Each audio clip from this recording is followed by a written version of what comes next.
లోక్సభ ఎన్నికలపై తెలంగాణ కాంగ్రెస్ ఫోకస్ పెట్టింది. ఎంపీ అభ్యర్థులు నామినేటెడ్ పోస్టుల భర్తీపై కసరత్తు మొదలుపెట్టింది. నిన్న ఢిల్లీలో AICC general secretary KC Venugopal తో సీఎం రేవంత్ రెడ్డి సమావేశమయ్యారు.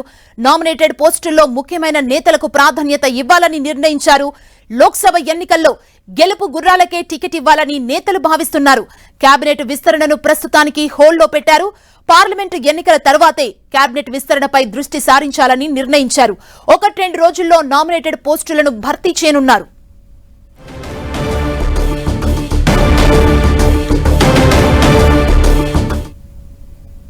లోక్సభ ఎన్నికలపై తెలంగాణ కాంగ్రెస్ ఫోకస్ పెట్టింది. ఇదే అంశానికి సంబంధించి మరింత సమాచారం గాంధీ భవన్ నుంచి మా ప్రతినిధి ప్రతాప్ అందిస్తారు. ప్రతాప్, సుమారు లోక్సభ ఎన్నికలపైన తెలంగాణ కాంగ్రెస్ పూర్తి స్థాయిలో ఫోకస్ పెట్టిందని చెప్పుకోవచ్చు. దానికి సంబంధించిన వ్యూహ ప్రతివ్యూహాలపైన నిన్న కేసీ వేణుగోపాల్ కాంగ్రెస్ పార్టీకి కాంగ్రెస్ పార్టీ ఇన్ఛార్జిగా ఉన్న కేసీ వేణుగోపాల్ తోటి ప్రధానంగా దీనికి సంబంధించి డిస్కషన్ చేసినట్టుగా కూడా కాంగ్రెస్ పార్టీ వర్గాలు చెప్తున్నాయి. ముఖ్యంగా లోక్సభ ఎన్నికల్లో కాంగ్రెస్ పార్టీ అత్యంత ప్రతిష్టాత్మకంగా తీసుకుంది కాబట్టి దీనికి తెలంగాణకు సంబంధించి అత్యధిక మెజార్టీ స్థానాలు గెలుపొందాలని చెప్పేసి వ్యూహరచన చేస్తుంది. ముఖ్యంగా ఇక్కడ తెలంగాణలో కాంగ్రెస్ పార్టీ అధికారంలో ఉంది కాబట్టి దీనికి సంబంధించి ఎవరెవరికి రేసు గుర్రాలు అయితే బాగుంటుందనే దానికి సంబంధించి అసెంబ్లీ ఎన్నికల్లో ఎలాంటి వ్యూహాన్ని అనుసరించారో సేమ్ యాజ్ ఇట్ ఈస్ గా లోక్సభ ఎన్నికల్లో కూడా గెలుపు గుర్రాలనే బరిలో దించాలని కూడా భావిస్తుంది. అయితే ప్రధానంగా కొన్ని నియోజకవర్గాల్లో పార్టీ బలహీనంగా ఉంది కాబట్టి ఆయా స్థానాలకు సంబంధించి కూడా కేసీ వేణుగోపాల్ పై ప్రధానంగా చర్చించినట్టుగా తెలుస్తుంది. దీనికి సంబంధించి సీఎం రేవంత్ రెడ్డి కానీ అదేవిధంగా డిప్యూటీ సీఎం బట్టి విక్రమార్క, మంత్రి శ్రీధర్ బాబు ఈ ముగ్గురు కూడా ప్రధానంగా లోక్సభ ఎన్నికలపైన ప్రధానమైన ఫోకస్ పెట్టినట్టు కూడా తెలుస్తుంది. దీనికి సంబంధించి కూడా లోక్సభ ఎన్నికల్లో ఎక్కువ మెజార్టీ సీట్లు గెలుపొందాలంటే కనుక పార్టీకి మరింత స్ట్రెంథెన్ చేయాల్సి ఉంటుంది. పార్టీలో ముఖ్యంగా పనిచేసిన వారికి నామినేటెడ్ పోస్టులు ఇవ్వాల్సిన ఆవశ్యకతను కూడా పార్టీ అధిష్టానం దృష్టికి తీసుకెళ్లారు. దీనికి సంబంధించి కూడా కేసీ వేణుగోపాల్ గ్రీన్ సిగ్నల్ ఇచ్చినట్టు కూడా తెలుస్తుంది. ముఖ్యంగా ఎవరెవరు పనిచేశారు, దానికి సంబంధించి ఎవరికి అన్యాయం జరగకుండా ముఖ్యంగా ఫ్రంట్ లైనర్స్లో ఎవరైతే పనిచేశారో వారికి అందరికీ ఖచ్చితంగా నామినేటెడ్ పోస్టుల్లో వాటిని అకామిడేట్ చేయాలని చెప్పేసి సూచించారు. అయితే ప్రధానంగా అసెంబ్లీ ఎన్నికల్లో అసెంబ్లీ ఎన్నికల్లో అయితే ఫ్రంట్ లైనర్స్గా ఉన్న ఏవైతే కాంగ్రెస్ పార్టీకి అనుబంధ సంఘాలుగా ఉన్న కిసాన్ సెల్ కానీ, యూత్ కాంగ్రెస్ కానీ, ఎన్ఎస్యుఐ అట్లా చాలా అన్ని విభాగాలకు సంబంధించి కూడా ఎవరికి కూడా ఎస్సీ ఎస్టీ వింగ్లకు ఎవరికి కూడా అసెంబ్లీ ఎన్నికల్లో టికెట్ దక్కలేదు కాబట్టి ఇప్పటివరకు ఎన్ఎస్యుఐకి సంబంధించిన బల్మూరి వెంకట్కి మాత్రం మండలిలో చోటు దక్కింది. ఎమ్మెల్సీగా అతనికి బాధ్యతలు దక్కినాయి. మిగతా ఫ్రంట్ లైనర్స్ కూడా ఎవరికి పోస్టులు దక్కలేదు కాబట్టి వీటికి సంబంధించి కూడా నామినేటెడ్ పోస్టులో వీరికి అగ్రస్థానం కేటాయించాలని చెప్పేసి భావిస్తున్నారు. వీటిలో ఖచ్చితంగా ఆయా స్థానాల్లో 1-2 రోజులలో కూడా నామినేటెడ్ పోస్టులను కూడా భర్తీ చేయాలని కూడా చూస్తున్నారు. అయితే ఈ నామినేటెడ్ పోస్టులకు సంబంధించి ఎవరెవరికి ఇవ్వాలనే దానికి సంబంధించి కూడా పార్టీ అధిష్టానం వద్ద క్లియరెన్స్ తీసుకున్నారు. వారికి సంబంధించి దాదాపుగా ఒక 10 నుంచి 15 వరకు నామినేటెడ్ పోస్టులు ఈ రోజు లేదా రేపు వచ్చే అవకాశాలు అయితే ఉన్నాయి. వాటికి సంబంధించి కూడా ఇప్పటికే కసరత్తు అంతా పూర్తి చేయడం జరిగింది. ముఖ్యమైన నేతలంతా బట్టి విక్రమార్క కానీ, శ్రీధర్ బాబు కానీ, సీఎం రేవంత్ రెడ్డి ఈ ముగ్గురు కూడా కేసీ వేణుగోపాల్ తోటి నిన్న దాదాపు గంటన్నర పాటు ఇదే అంశంపైన ప్రధానంగా ఫోకస్ పెట్టినట్టుగా తెలుస్తుంది. నామినేటెడ్ పోస్టులను భర్తీ చేసి అదేవిధంగా లోక్సభ ఎన్నికలకు సంబంధించి కొన్ని చోట్ల ఎక్కడెక్కడైతే బలహీనంగా ఉందో అంటే అసెంబ్లీ ఎన్నికలు గెలవని చోట్ల ఏవైతే ఉమ్మడి రంగారెడ్డి జిల్లా కానీ హైదరాబాద్ జిల్లాలపైన ప్రధానమైన ఫోకస్ పెట్టాలి. ఈ నియోజకవర్గాలకు సంబంధించిన అభ్యర్థులు ఎక్కడెక్కడైతే బలహీనంగా ఉంటున్నారో వాటిని అన్నిటి కూడా ఫోకస్ చేయాలని చూశారు. ముఖ్యంగా సామాజిక సమీకరణాలు ఈసారి ఖచ్చితంగా సామాజిక సమీకరణాలు కూడా పెద్దపీట వేయాల్సి ఉంటుంది.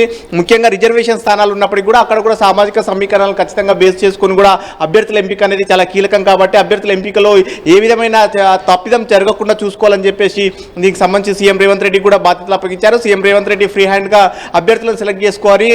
ఖచ్చితంగా దాదాపు 12 నుంచి 14 పార్లమెంట్ స్థానాలు గెలుపొందే విధంగా వ్యూహరచన చేయాలని కూడా సూచించారు. ఇప్పటికే మంత్రులకు కానీ ముఖ్యమైన నేతలకు కూడా బాధ్యతలు అప్పగించారు కాబట్టి వాటిని అన్నింటినీ కూడా ఫర్దర్గా దాన్ని స్ట్రెంథెన్ చేసుకునే విధంగా ముందుకెళ్లాలని కూడా సూచించారు. అయితే ఇప్పుడున్న ప్రస్తుత పరిస్థితుల నేపథ్యంలో క్యాబినెట్ విస్తరణకు సంబంధించిన అంశాన్ని పూర్తిగా హోల్డ్లో పెట్టాలని నిర్ణయించారు. దానికి సంబంధించి కూడా నిన్న డిస్కషన్ నో మోర్ డిస్కషన్ అంటూ కూడా ముందుకెళ్ళినట్టు కూడా తెలుస్తుంది. అయితే దీనికి సంబంధించి ముఖ్యంగా అంటే ఇంకా క్యాబినెట్కి సంబంధించి 6 వరకు బెర్తులు ఫుల్ఫిల్ చేయాల్సి ఉన్నప్పుడు కూడా 6 బెర్తులను కూడా ప్రస్తుతానికి హోల్డ్లో పెట్టాలని నిర్ణయించారు. ప్రస్తుతం ఉన్న పరిస్థితుల నేపథ్యంలో వాటిని క్యాబినెట్ కనుక టచ్ చేసినట్లయితే కనుక చిలికి గాలి వాళ్ళ మాడే ప్రమాదం ఉంటుంది. ఇది ఎఫెక్ట్ అంతా కూడా పార్లమెంట్ ఎన్నికలపైన కూడా పడే ప్రమాదం ఉంటుంది కాబట్టి ప్రస్తుతం ఉన్న సిచ్యువేషన్లో ఈ క్యాబినెట్ ఎక్స్పాన్షన్ అనేది ప్రస్తుతానికి హోల్డ్లో పెట్టేసి పార్లమెంట్ పార్లమెంట్ ఎన్నికల తర్వాతనే వాటిని క్యాబినెట్ ఎక్స్పెన్షన్ కూడా చూడాలని కూడా చూస్తున్నారు. ఈ అంశానికి సంబంధించి కూడా ప్రస్తుతానికి ఓల్డ్లో ఉన్నప్పటికీ మిగతా అంశానికి సంబంధించి ప్రధానంగా నామినేటెడ్ పోస్టులతో పాటు లోక్సభ అభ్యర్థులపైనే పూర్తి స్థాయిలో ఫోకస్ పెట్టినట్టుగా తెలుస్తుంది. అయితే లోక్సభ ఎన్నికలకు సంబంధించి కూడా ప్రధానంగా కొంతమంది చేర్చుకోవాలని కూడా భావిస్తున్నారు. ఇతర పార్టీల నుంచి కూడా చేర్చుకోవాల్సిన అవసరాన్ని కూడా ఈ అంశాన్ని కూడా ప్రధానంగా ఫోకస్ చేసినట్టుగా తెలుస్తుంది. మరోవైపు రాష్ట్రంలో ఉన్న సమీకరణాలు ఏవైతే పొలిటికల్ ఈక్వేషన్స్ బీజేపీ కానీ అదేవిధంగా బీఆర్ఎస్ సంబంధించిన అంశాలను కూడా కాంగ్రెస్ అధిష్టానం వద్ద డిస్కషన్ చేసి అభ్యర్థుల ఎంపికకు సంబంధించి ఏ విధంగా ముందుకెళ్లాలి. ప్రధానికి ఎగ్జాంపుల్గా చూసినట్లయితే చేవెళ్లకు సంబంధించిన పట్నం మహేందర్ రెడ్డి భార్యకు సునీత మహేందర్ రెడ్డికి ఇవ్వాలనే ఒక నిర్ణయం కానీ ఇట్లాంటి కొన్ని చోట్ల కానీ సికింద్రాబాద్ అట్లాంటి కొన్ని చోట్ల మల్కాజ్గిరి కొన్ని వీక్ ఎక్కడెక్కడైతే అభ్యర్థులు కాస్త వీక్గా అనిపిస్తున్నారో వాటిని అన్నింటిని కూడా స్ట్రెంథన్ చేసుకోవాలని చూస్తుంది. కాబట్టి చాలా మందిని వలసలుగా అంటే ఇతర పార్టీల నుంచి బలమైన నేతలందరినీ కూడా చేర్చుకునే అంశానికి సంబంధించి కూడా పార్టీ అధిష్టానం వద్ద గ్రీన్ సిగ్నల్ తీసుకున్నట్టుగా తెలుస్తుంది. సో కేసీ వేణుగోపాల్ కూడా ఈ అంశానికి సంబంధించి మన పార్టీ ఖచ్చితంగా గెలుపు లక్ష్యంగా ముందుకెళ్లాల్సిన అవసరాన్ని కూడా